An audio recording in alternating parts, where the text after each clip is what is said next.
علامہ ابن قیم رحمۃ اللہ علیہ نے ایک کتاب لکھی ہے الداء والدواء، اس میں ایک واقعہ لکھا ہے. وہ کہتے ہیں مصر میں ایک شخص تھا، بڑا عبادت گزار تھا، بڑا اللہ والا تھا، اذان بھی خود دیتا تھا اور نماز پہلی صف میں اہتمام سے پڑھتا تھا.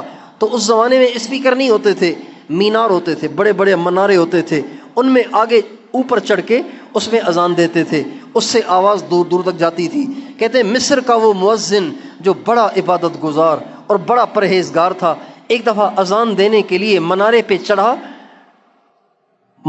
چڑھا تو بے ساختہ اس کی نگاہ آگے پیچھے ہوئی، اور جب نگاہ آگے پیچھے ہوئی تو اس کی نگاہ مسجد کے قریب میں ایک گھر کے اندر پڑی جس میں ایک نصرانی رہتا تھا. اس کی بیٹی اس کے ساتھ رہتی تھی. اس کی بیٹی بڑی حسین خوبصورت تھی. اس مؤذن کی اچانک نگاہ اس لڑکی پہ پڑ گئی. اچانک اس مؤذن کی نگاہ اس لڑکی پہ پڑ گئی جو نصرانی کی بیٹی تھی، عیسائی کی بیٹی تھی.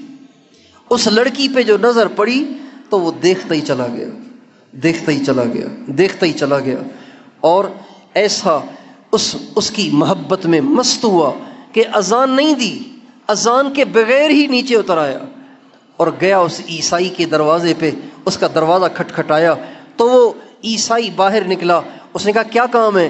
اس نے کہا آپ کی بیٹی سے شادی کرنا چاہتا ہوں. کہا یہ کیسے ہو سکتا ہے؟ آپ مسلمان ہیں، ہم تو عیسائی ہیں. کہا اگر آپ کہتے ہیں تو میں عیسائی ہو جاتا ہوں. اسی وقت وہ عیسائی ہو گیا اور عیسائی سے کہا اب میری شادی اپنی بیٹی سے کر دیں. چنانچہ جب یہ مسجد کا مؤذن اور پکا نمازی اور لوگوں کے درمیان ایک اللہ والا سمجھا جانے والا شخص عیسائی ہوا تو وہ بڑا خوش ہوا. اسی وقت وہ اس کو گھر کے اندر لے گیا اور ان کا آپس میں نکاح ہوا. اور نکاح پڑھنے کے بعد ابھی رخصتی نہیں ہوئی، ابھی اس نے اس لڑکی کو ہاتھ بھی نہیں لگایا.